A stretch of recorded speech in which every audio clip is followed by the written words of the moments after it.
শাশুড়ি বৌমার ঝগড়া। বালিগঞ্জ স্টেশনে নেমে ভাঙা পাঁচিল থেকে প্রথম যে মোড়টা পড়বে ওখানেই বুলবুলিদের ফ্ল্যাট। ঠিক তার পাশের ফ্ল্যাটে থাকে একটি পরিবার।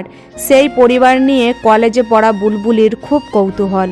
পরিবার নিয়ে কৌতূহল বলা যায় না, ওই পরিবারে শাশুড়ি বৌমা নিয়ে তার কৌতূহল।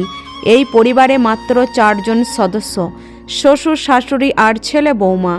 বুলবুলি ওদের এলাকার 2-1টি অনুষ্ঠানে ওই পরিবারকে সপরিবারের কাছ থেকে দেখেছে। বৌমাটি খুব শান্ত এবং মিষ্টি দেখতে, মিষ্টি হেসে সবার সাথে খুব ধীরস্থ স্বভাবে কথা বলেন। অথচ শাশুড়ি যেন বৌমার উপর সব সময় খরহস্ত। বুলবুলি প্রায় দিন নিজের ঘর থেকে শাশুড়ি মহিলাটির চিৎকার শুনতে পায়। বৌমাকে কত অকথা কুকথা বলতে থাকেন শাশুড়ি, অথচ বৌমার কোনো সারা শব্দ পাওয়া যায় না। বুলবুলি এখনকার দিনের কলেজে পড়া মেয়ে। সে ঘরে বাইরে অন্যায় দেখলে সহ্য করতে পারেন না, সর্বত্র প্রতিবাদ করে। সে শাশুড়ি মহিলাটির অমানবিক ব্যবহার শুনে খুব বিরক্ত। সে ভাবে এমন মিষ্টি স্বভাবের বৌমার সাথে কেউ অমন দুর্ব্যবহার করে কি করে?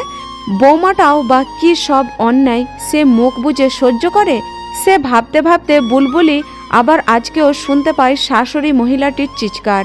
সে আজ আর চুপ করে বসে থাকার ধৈর্য ধরতে পারে না।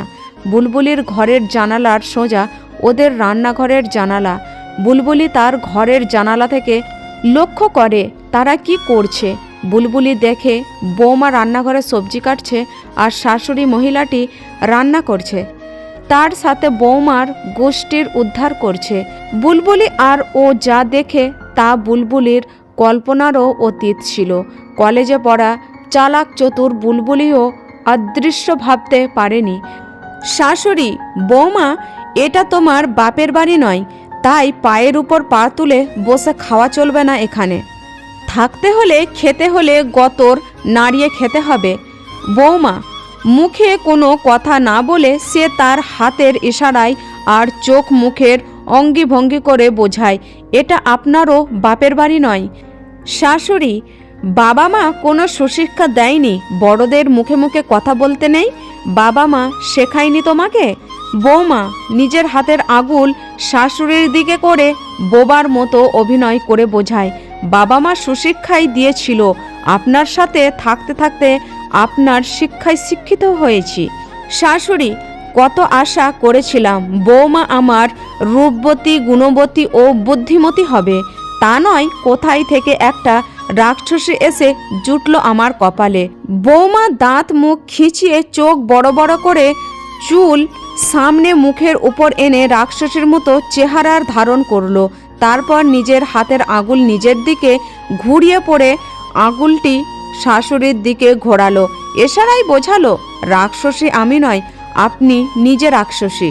শাশুড়ি, ভিখারির বাচ্চা তুমি একটা, বিয়েতে তোমার মা বাবা ওই তো মাত্র কয়েকটা জিনিস দিয়েছে, বিয়েতে একটা ভালো ফ্ল্যাট চেয়েছিলাম, এই একটি ফ্ল্যাট দিয়েছে, এটা কোনো ফ্ল্যাট হলো? বৌমা তার নিজের হাত সোজা করে ধরে, ভিক্ষা করার মতো অঙ্গি ভঙ্গি করে প্রথমে, তারপর এশারায় বোঝায় আপনারা এইভাবে আমার বাবার কাছে হাত পেতেছিলেন। ভিখারিরা দান দেয় না, দান গ্রহণ করে। আমার বাবা আপনাদেরকে দান দিয়েছে, তাই আমার বাবা ভিখারি নয়। বুলবুলি দেখে শাশুড়ি মা আর কিছু বলতে পারে না। শাশুড়ি মা নিজে 2 হাত দিয়ে তার নিজের মাথা চেপে বসে পড়ে। বৌমাটির নিলিপ্ত ভঙ্গিতে সে তার নিজের কাজ করে যায় নিঃশব্দে, যেন কিছুই হয়নি। বুলবুলি আর নিজের হাসি চেপে রাখতে পারে না। সে জানালার পাশ থেকে সরে এসে বিছানায় শুয়ে পাগলের মতো হো হো করে হাসতে থাকে। হাসির শব্দে তার মা তার ঘরে আসে, জানতে চায় কি হয়েছে, কেন সে পাগলের মতো একা একা হাসছে। বুলবুলি মাকে সব বলতে গিয়ে আবার হো করে হেসে ফেলে। তার হাসির বেগ এত বেশি, সে 2 হাত দিয়ে পেট চেপে হাসতে থাকে। হাসির চোটে পেট মুখ ব্যথা হয়ে যায়। মাকে পুঙ্খানুপুঙ্খ ঘটনায় বিবরণ দেয় বুলবুলি। তার মা শুনেও খুব হাসতে থাকে। বুলবুলি বলে, মা ওই বৌমাটির কাছ থেকে আমি একটা ভালো জিনিস শিখলাম, চিৎকার না করে একটু কথা না বলেও মাথা ঠান্ডা রেখে অন্যায়ের প্রতিবাদ করা যায়। শুধু শাশুড়ির গলায় শোনা যেত ঝগড়ার সময়।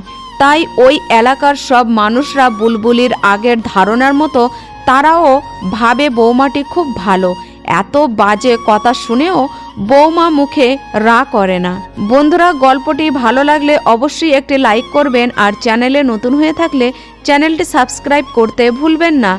এইখানেই শেষ করলাম, আবার দেখা হবে অন্য কোনো গল্পর সাথে। ধন্যবাদ।